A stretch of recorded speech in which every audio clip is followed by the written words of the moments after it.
Hello, gorgeous ones. Fonzy here, which means it's another episode of Fonzy and Company, the podcast. 29th of February 2024. Hello, mi hao, hola, and all that. How the hell are you? How the fuck are you? How you been? Can you, go on, tell me how your day's been. Yeah, go on. I'll wait. Really? No. You know what? He's not even worth your time, okay? And I'm trying to think how that could fit into any scenario. Anyway, god damn, it's back. Episode 2. It's of what is technically season 3. I'm sure if you guys might have heard the previous one, you might have gone back and listened to me go on about bollocks. But no, this is a fresh start. So I'm just going to say episode 2. Yay, organisation. How? Yeah, so, the Instagram went down. I was talking about last week whether I would actually, take it down. And I did. I'm so happy I did. I feel nothing. I feel nothing but satisfaction and relief knowing that I don't have to look at your fucking photos again. Yeah, it's you. I'm not talking about everyone. I'm talking about you specifically and your bloody photos. That's what I'm talking about. You know who you are. Nah, it was just time. Again, going into the philosophy of it, it was meant to be no social media. It's about the music, man. It's about the fucking tunes, beats, grooves in it. So it was about time. It was gone. I don't see how me, posting about shit all day is going to make you like the music anymore, and it's completely irrelevant to what we're trying to do. If I had oranges, where am I going with this? If I had oranges, if I was like an Instagrammer, like I was a net of oranges. I don't know how a net of oranges would make its own Instagram account, but where can I go with this? And I posted a picture of this sexy plum. I'd say, right, well, we're advertising for oranges. I'd expect, a nectarine, tangerine. Those are the only 2 orange types I know. But here you are posting about a bloody plum. Now, I came here for orange content. Fucking had to peel them, your easy peelers and all that. And all I'm getting is fucking plums. Pick your marketing, pick your fucking, pick your path, pick your lane, stupid orange.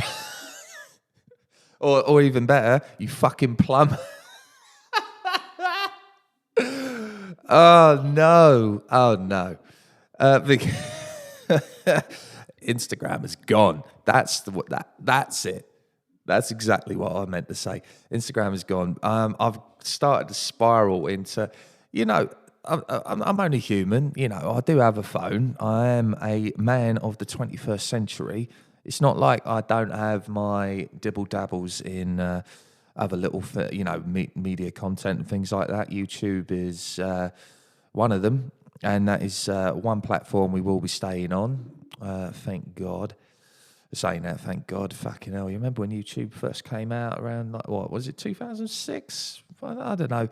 And the content on there was just absolute baloney. I mean, it's not like it still isn't. There's still horrible shit out there. And it was like, when TikTok first kicked off, I imagine it was a very similar kind of vibe to YouTube 2026, But, I'm spiraling down those stories. Fonzy, stories on YouTube are basically the same as Instagram. Why'd you get rid of your Instagram but kept YouTube? I don't know why. I have a fair amount of backtrack on there. Everyone has to have a YouTube account, and every now and then something interesting, something that interests me. By the way, not the usual funny cat videos, dog videos. Beaver was one that came up. This is kind of the problem when you start scrolling down and you get lost, and it's half an hour gone. You're like, right, on my deathbed. Fuck me, I wish I'd watched more fucking YouTube stories or videos or whatever. And you do stumble onto one, and you watch the whole thing. Usually, you know the fucking narration ones. You know, the ones that go, you will never guess what happened in next, or whatever. And I don't usually click on it. Anytime I hear a weird fucking narration, the ones by AI or the ones that Instagram provides you with, I usually just skip immediately, because it's usually super underwhelming, isn't it? Like, oh, there's a guy at gunpoint. What happens next? I mean, 2 scenarios: he gets shot or he doesn't. And I'm not really in the mood for sticking around for either scenario, being honest with you. But I did stumble across, I don't know why, the YouTube algorithm's weird. Just some weird fucking, I don't know if they're, catering to my cynical nature, but I'm suddenly getting like videos of like, those protests, unspecific protest. This could be like the Black Lives Matter movement. This could be the Palestine thing going on right now. It could be Russia. It could be against the Tory government. It could be veganism. Those protests. Every protest ever, and it's about people. Both sides of the camera. The protesters. Getting fucking hurt by the very over the top right, and then the people who are in the centre or ever so slightly leaning to the right, getting trolling these liberal dudes or women or whatever. And why, I don't know why I find it so fascinating. It's just it's so strange to me. I feel like I'm one of those that we're right in the middle, right? I feel like a lot of you would be the same, and we're not the most outspoken people. We'll just literally watch far left people, far right people just fucking clashing and like giving their ideas or whatever. And we're stuck. I was talking to this with my mates the other day, and it's like, are we just stuck in the middle? Like, hey, wasn't that fucking hippie crusty piece of shit such a really piece of shit hippie crusty cunt for doing what they did? Like, yeah.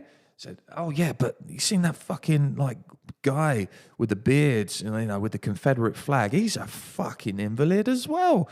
What the fuck?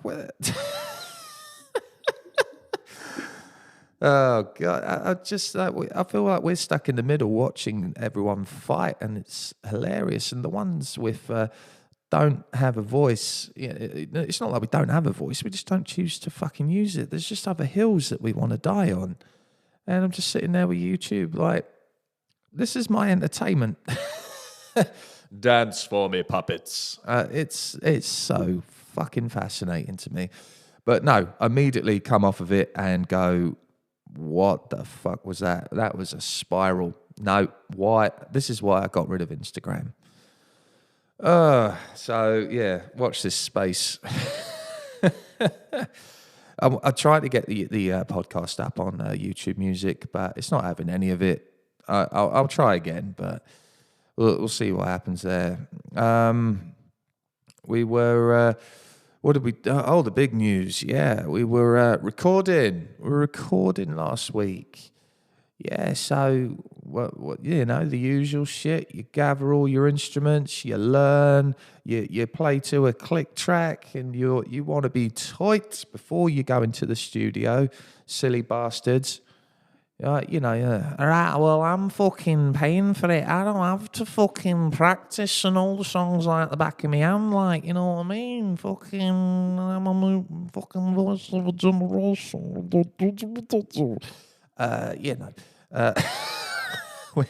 We went in prepared, I reckon. There was a couple of... There's always something you want to do in the studio that may not necessarily reflect what you've been practicing. But, that's an artistic decision. If it sounds better, when you're breaking it down and you hear something, it's like, no, actually, I've been playing it like this forever, but I much prefer to play it like this now. I'm hearing it isolated. And, you can do that. I think any good producer will adapt to that and, put their 2 cents on it and go, yeah, I agree, yada, yada. But anyway, we came in prepared. Bless Sam and Liv, came to pick me up. I was going to get the train, and I realised I didn't have a case for me acoustic, so I was not going to go on the fucking Great Western Railway.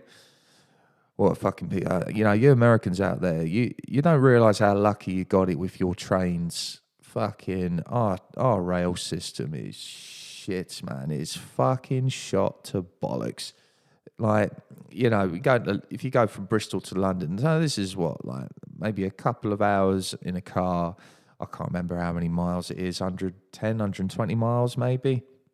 And that costs you a good old, like, 100 odd bob, 10 notes to get you there, maybe more.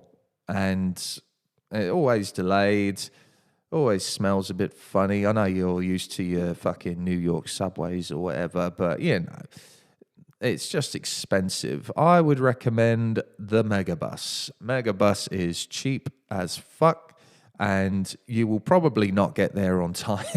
So my advice is get the Megabus if you're not in a rush, because it is about 14 quid to get to London and back, maybe 20. And you know what? It's a bus. It does what buses are supposed to do. And and that kind of that's what I do. But Sam and Liv picked me up, so that all of that was for nothing. Yeah, mate's got the National Express, and even that broke down. National Express is kind of like, think of it as like the Megabus is like the diet way to get to London. I'd say National Express is maybe like the be good to yourself variety to get your way to London. They went there and it shut down, and I usually get the Megabus. But had Sam and Liv. We didn't go to London. I don't know why I'm saying London all over and over again. We went to Cardiff.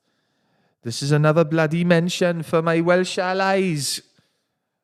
Hey, up the know. I don't even know. I think that was a Geordie thing. Getting my phrases and lingo mixed up. We went to Cardiff.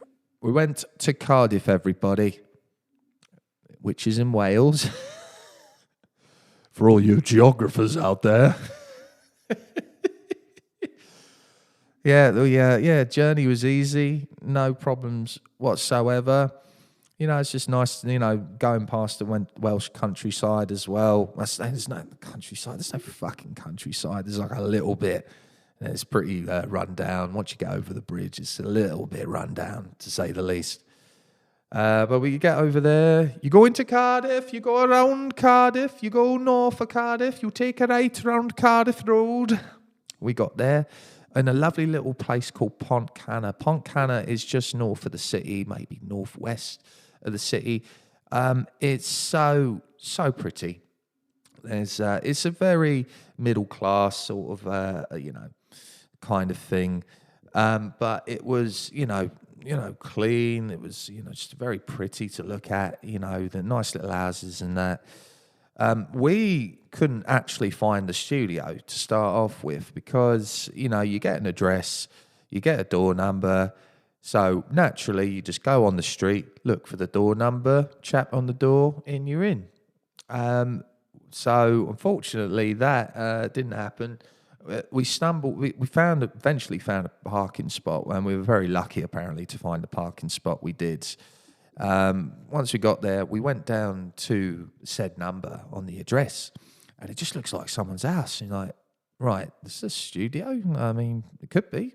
I've seen much weirder things.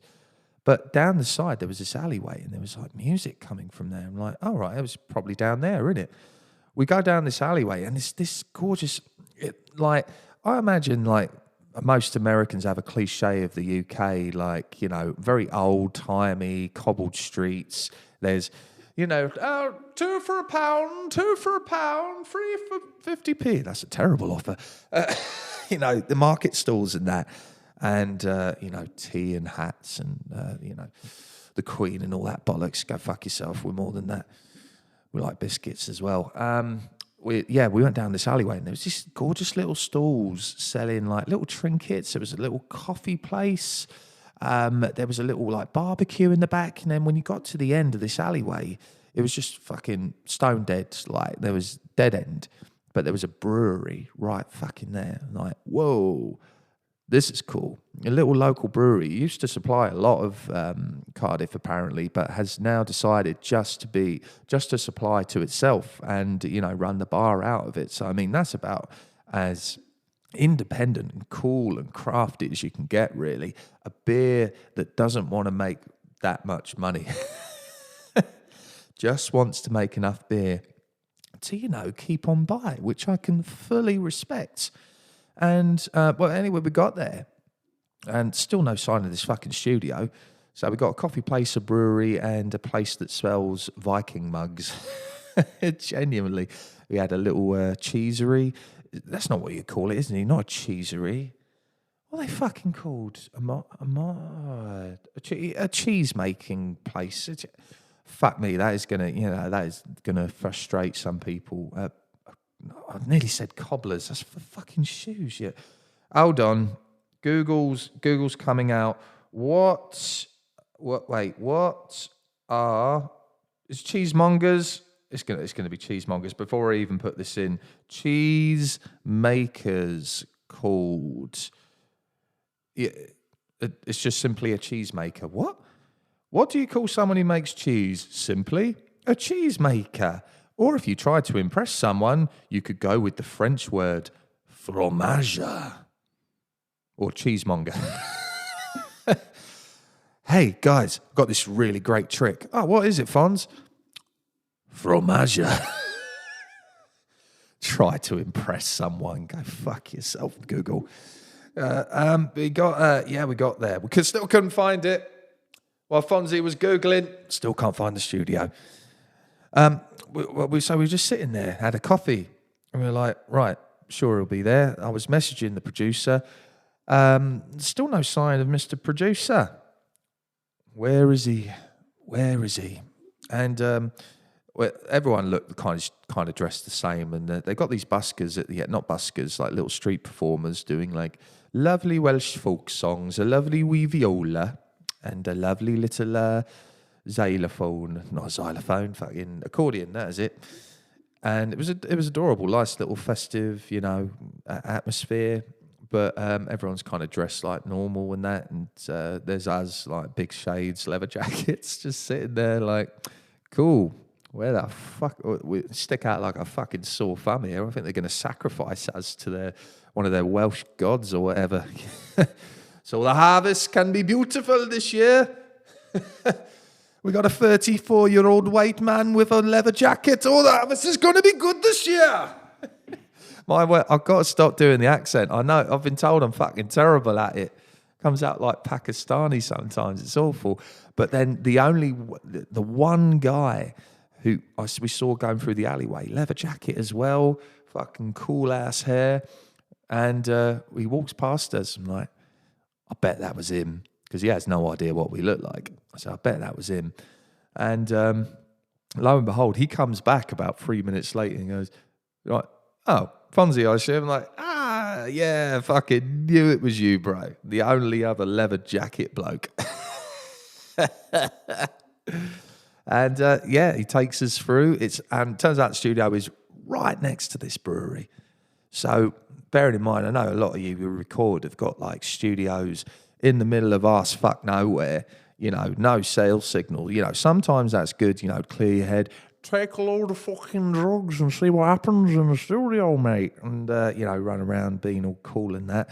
But this is, this was right in the midst of this cute little marketplace, this cute little alleyway. So we got pizza, on our doorstep. We got burgers. We got a brewery right fucking there. We got some really, really nice coffee as well.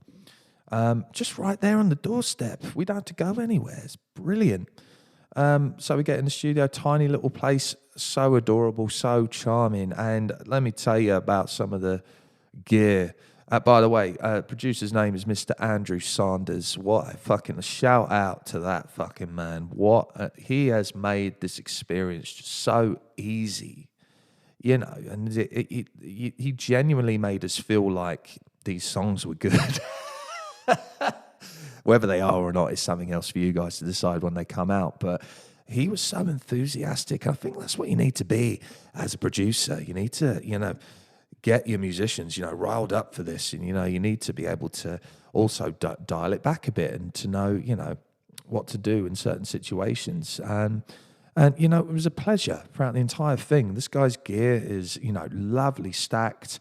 He's got so many ideas and so much, you know, different various ways of recording, you know, guitar. I mean, I'm used to going through DI, especially my last few EPs that I did. You know, being in a hardcore band previously, it was all about DI, you know, really you know, no chance of feedback. There was no recording has gotten to a place where DI just seems to be kind of the go-to. And I do miss recording through an amp. I do feel like you miss that sort of live, raw element of it. And so I was so happy when he said, eventually when we got to guitars, it was like, yeah, right, I'm going to set up 3 different amps and we're just going to see what fucking happens. I was like, yes, this is how you fucking do a studio. This is how you fucking, you know, make a record. So I was very happy. Hello, love. Oh, it's the bin lady. Well, she's not the bin lady, but she's the lady from last week. Hello. I think she's always she's always wondering why I'm sitting here on a Thursday morning with a microphone. She must think I'm doing a documentary about her life or something. Anyway, we got in drums set up. Fun fact: I was originally going to do the drums on these records. I must admit, I am so fucking glad I didn't. Bennett, Mr. Sam Bennett, long time and first time, the drummer for Fonzy and Company, was just fucking amazing as per usual. And obviously we hadn't played with each other in about a year and a bit, and it's I didn't necessarily forget how good he was. It was just, you know, playing to a click track and just so tightly with so many different like variations on fills. You know, So Sanders has got a good, you know, choice to go with. I couldn't do that. I had like, you know, every fucking beat and every fucking fill mapped out, and I would not feel confident, you know, going off script. Of course I would be, but you know what I mean? Not as confident as Mr. Bennett. And he fucking killed it, dude. Honestly, like it took 2, maybe 3 full takes, and then like just one little like fill at the end, which we went over once, and that was it. And it was done. And then bass, you know how the rest of it goes. Yeah, bass tones was fucking lovely. Got out the P bass and the J bass as well. So we got Jazz Master and Precision. I used one of each of the tracks. So we wanted that nice blocky tone for one of these tracks. One of these tracks, you know, without giving too much away, does have. I'll give it away. Fuck it. Yeah, sort of David Bowie's Hero vibes. So you know that sort of beautiful blues scale, that, or you know, Come and Get Your Love by Redbone. You know, it has that sort of vibe in it, that groove, that sort of blues tone. And I wanted to make that, but make it pretty. But I needed that bass tone to have that solid dun dun dun dun dun dun dun. With a jazz bass, it's dirty. It's almost like a lot brighter. I wanted that sort of blocky tone, and immediately Sanders said, like, "Yeah, you're going to want the precision bass." I was like, "Nah, I think I might want the jazz bass for this." And lo and behold, the fucking producer who's been in this business for, you know, almost 2 decades is right. You know, we got that blocky, lovely, full, fat, low tone coming out of the P bass on one of the tracks. And it was just beautiful, easy to play, sounds lovely, full, yeah.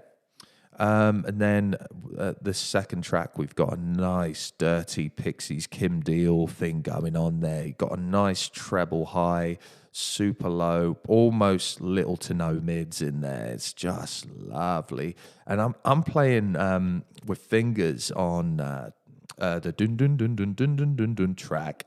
And this second one with the jazz plate bass, I'm using a fun pick. Yeah, fun pick. Fun pick. And I'm feeling like Mark King in this motherfucker, level 42, fucking ready to slap the bass. But, I didn't. I just used it purely just to really get that fucking, I don't know, accent, I guess, on that strumming pattern. And it works so well. I'm not usually a huge fan of using plectrums on basses, but the fun, I don't know, it means you can get that action, that power on. It just sounded dirty, and you can have full control of it as well. Genuinely, if I ever pick up bass again for any other band or whatever, if I'm ever going to play live again, I don't think I would go for a pick or at fingers. I think I would have the fun pick. The way it goes around your thumb and you just sort of slap down. Sort of picking, not quite a slap, but then you've got the option for fingers as well. It was just so nice to have that option. And Fender Jazz Bass, mwah, mwah, mwah, mwah, mwah, mwah. Yeah, absolutely gorgeous. Yeah, we were down in about 2 takes for each of those. Started, having a wee drink around that time because, there's a brewery next door. Why the fuck aren't you going to drink if there's a brewery next door? Even sober people would have a drink next door.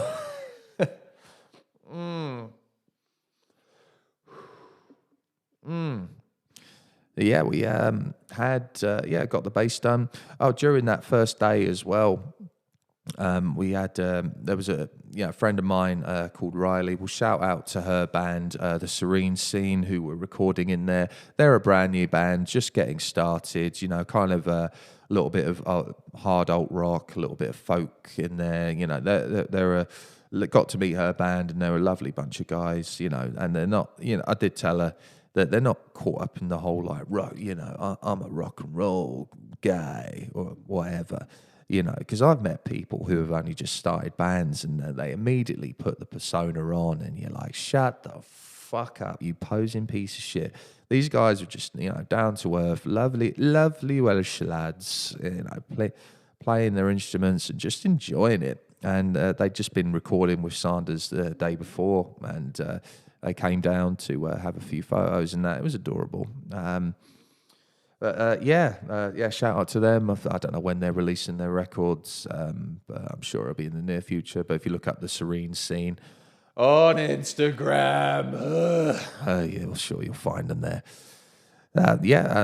Anyway, it was so I had a few drinks with them and then went straight back to do the acoustic guitar. Liv and Sam had checked out for the day. They did not want to hear fucking bass and acoustic guitar. They'd been driving all day. They wanted to go and, have some food and that, go to a nice restaurant, check in their hotel. I was like, fair enough. So I left me to do the acoustic guitar, and it just sounds beautiful. Sanders had this great idea, right? I've never actually played on one of these before. I've tinkered about on one in a music store like PMT or something like that, but I've never actually, fully, played a live show or anything like that. So we had an acoustic guitar, your basic, acoustic guitar, and then he had this idea of putting Nashville strings on another guitar and playing that brightness, really getting that tom. I was like, the moment he said Nashville, I was like what, like Tom Petty? Like, yeah. And he was like, yeah, exactly, like Tom Petty, bro. And I was like, man, where have you been all my life? Where have you been for my last 3 records, man? Fucking hell, that's amazing. But we weren't ready for the Nashville ones yet, because that was actually the very last thing we did, because we still needed to get Nashville strings and restring acoustic guitar for Nashville tuning. And those of you guys who don't know what Nashville tuning is so basically, you got your EADG as per normal, and then followed by BE. So basically, the top BEs are tuned as regular standard tuning. However, following the 4 lower strings before that are tuned an octave higher. So they're still tuned in your standard tuning, but tuned a whole octave higher. So these strings are thin, papery, twangy, and I'm like, and he asked me to restring it. While it made sense for me to restring it while he set up mics and stuff like that. And I was like, oh my God. I got flashbacks to when I first played on a bass guitar and I tightened the strings way too much. It snapped and got me right in the fucking eyebrow. And I was getting those kind of vibes. Even when you stretch it, you know how to, change your fucking guitar. You put the string through your machine heads, not the machine head, you know what I mean? But wrap it round once or twice. Make sure there's a lot of lag, nice tightness, so you fully get the string wrapped around. And I did that this time, and I get the feeling like when I did that, it's like shit. Nashville strings are probably a bit different. They weren't. Honestly, once I got there and like tried to figure out the fucking tuning a little bit, it was gorgeous, man. That bright, twangy, like strums on top of the acoustic guitar, which is just so dark naturally anyway. Oh God, what a fucking great artistic decision, man. It was so good. But yeah, it was. That was end of day one anyway. Came back to my hotel. I was a fucking idiot. Sam and Liv booked a hotel that was not only 50 quid cheaper than mine, but fucking 500 yards away. I had to walk through the centre on a Saturday night. I don't know if you guys have ever seen Cardiff City Centre on a Saturday night, but it is fucking even. It is insane, man. There's every motherfucker who is anyone is out. Fighting, dancing, throwing up, fucking queuing in line, fucking munching on a kebab. The usual Saturday night in any busy city centre. But Cardiff just is always super chaotic because just round on St Mary Road, which is the main strip sort of thing, it's just every bar. They've even got a Coyote Ugly theme bar. That's how fucking cool this place is. We went in there once for karaoke. I would go in again, not going to lie. I'm not really a nightclub guy, but it was actually hella fun. But I would never go in there on a Saturday night. Fuck me. You catch me dead in there. I know I'm getting old and that, but I would rather die. But the hotel was beautiful. Shout out to the Clayton Hotel. Fucking, you know what? I'm a posh bastard. Oh, the Clayton Hotel, Fonzy. Oh, whoa.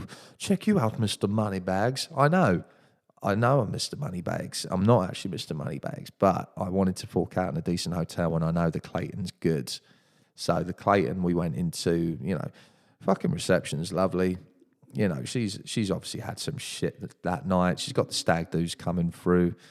And, she did ask me, she was like, oh, you part of the tour? I was like, part of the what? Sorry? You part of that? I think there was a band. I never actually asked her which band was playing in Cardiff that night. So, you part of, are you in a band? I was like, the fact that she said, no one has asked me if I'm in a band in forever. I don't think it's very cool. People don't think they're very cool asking that. But the fact she asked me that, so, oh, well, you're probably in a band, are you? I was like, yes. Well, now that you ask. Oh, yeah, I got a right fucking ego stroke from that. I'm like, thank you. Needed that. And then went to bed and watched something about Bradley Walsh. This is the problem with hotel TV, man. You got fucking 5 channels on there. BBC One, BBC Two, ITV if you're lucky, Channel 4 and Channel 4 Catch Up, and Channel 5. We had some. Channel 5 was the only one I could get going, and it was a special on Bradley Walsh. Come on, you know who Bradley Walsh is. I know you don't. Americans might not necessarily know that, but Bradley Walsh is a fucking British icon. He is a national treasure. Watford boy. Never been to Watford myself, but not too far from Brentford, where I grew up.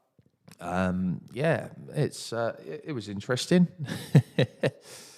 But it was fucking hell, I'm getting a phone call. So now all I'm doing is staring at my phone. Hold on 2 secs. I'm going to pause it. I'll be right back with y'all.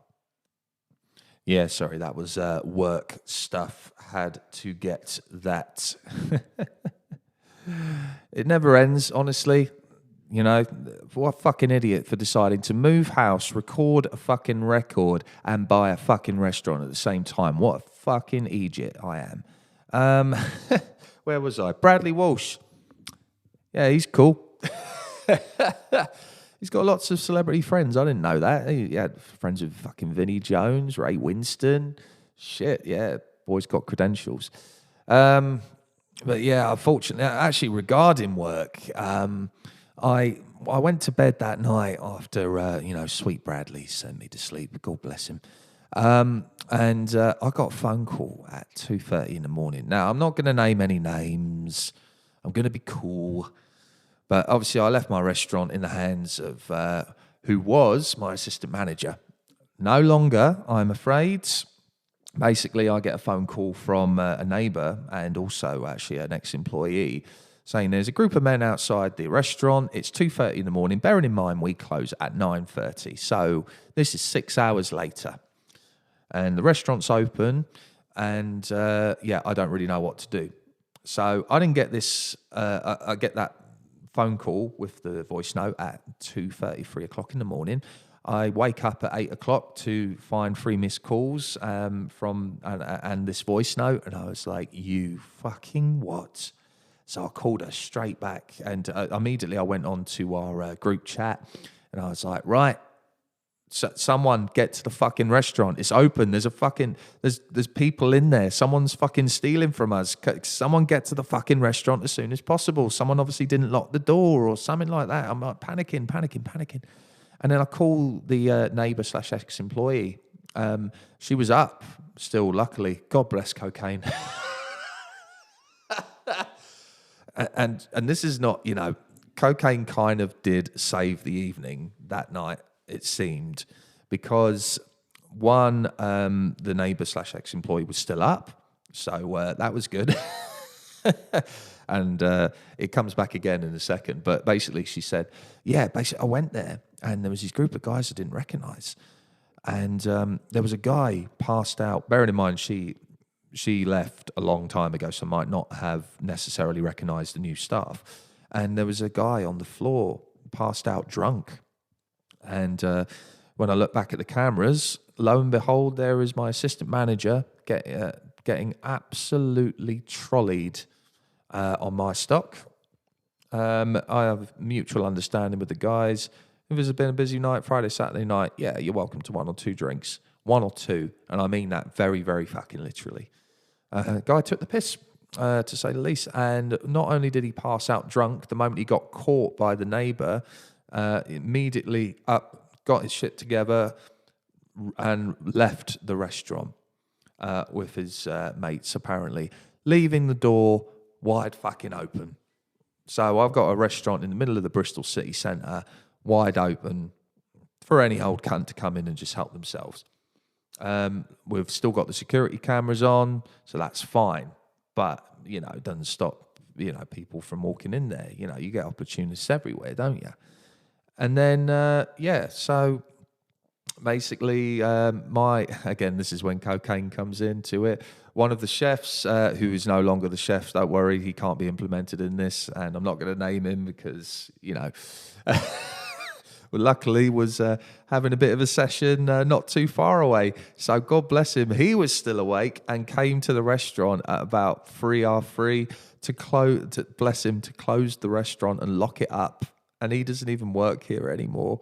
That was literally his last day that night, which hence everyone was having a session elsewhere and stuff like that, celebrating because we love him. We love our boy. And fucking hell. And so the restaurant was closed. So I had that on the back of my mind. I had to play sort of detective trying to find out what was going on. But the cameras don't lie, unfortunately. So during a fucking recording session, having to fucking fire someone is not ideal. Is it, Banana? Is it not ideal? Who's your baby? Who's my baby? Oh, come on, don't stop. Oh, come on. Yes, you're my baby. Are you? She's cute. Everyone say hello to Nala, by the way. Hello, darling. Basically, So recording while having that shit in the back of my mind didn't help. But I tell you what, did help the vocals. I tell you, vocals were fucking amazing. Liv, again, I haven't performed with these guys, played anything with them in over a year and a bit, and you do forget how fucking good they are when they're right in front of a mic. There's a lot of talk rock going on. So, although it sounds easy on paper, you do need that tonality, you need that delivery, you need that sort of confidence behind it. And Liv delivered. And I feel like with this new sound, actually it does sound better, because I was always trying to sing like super high. You know, I was always out of my comfort zone when, singing like the pop punk Americana stuff. And I do still love it. And my voice has improved crazy in the last few years. But still, like, just doing it at my normal, tone of voice, and even my own accent. Fuck me. Yeah, I forgot to say I don't sing in an American accent for a lot of this. But everyone's getting David Bowie vibes, which you know what, I'm more than happy to be compared to that man. Even if it's like, they call it the Diet Bowie, the fat-free Bowie. I'm just trying to think of the headlines now. The gluten-free Bowie, Baron Bowie. I'll be more than happy to be compared to that man. And there is a lot of comparisons on that when the PR kicks off. I know that's going to be a thing, and I'm absolutely fine with that. But it's just a unique sound. I feel. I think in a podcast a while ago, I did say like every band is starting to sound the same now, and there's not really a lot of new faces and a lot of new ideas out there. I think Billie Eilish came in with the whole like soft, I don't even know what you call it, goth pop, sad pop, or whatever the fuck you want to call it, and that was cool. That was actually quite refreshing. But then she just started released the rest of the stuff, and it just sounded like everyone else. And yeah, I know Taylor Swift's a thing, but I mean, it's nothing new, is it? Let's be totally fucking honest. Oh no, they're gonna get the Taylor Swift fans coming after me. Oh no, you know what? She's fine. I fully respect the girl purely because she's done so well with she's done the whole Paramore thing, and got herself away from the record companies, and she's gonna make her money. She's gonna be a fucking gajillionaire, yo. That's good fucking for her. She's set up for life. She's set up for fucking 12 lives ahead of her, man. Her Travis Kelce have little Kelce Swift kids. Those motherfuckers are going to be set up for life. I wonder if that's actually going to last. I'm quite curious about that. Or he's going to turn into another fucking song. You know what I mean? Me, I'm a big NFL fan, and Chiefs are not my... they're in the AFC. You guys don't give a shit about football. They're in the same, they're not in the same division, but they're in the same conference as my team, Steelers Nation, Steelers. Good luck to them. Where the fuck was I going with that? Fucking hell, I went off on one there.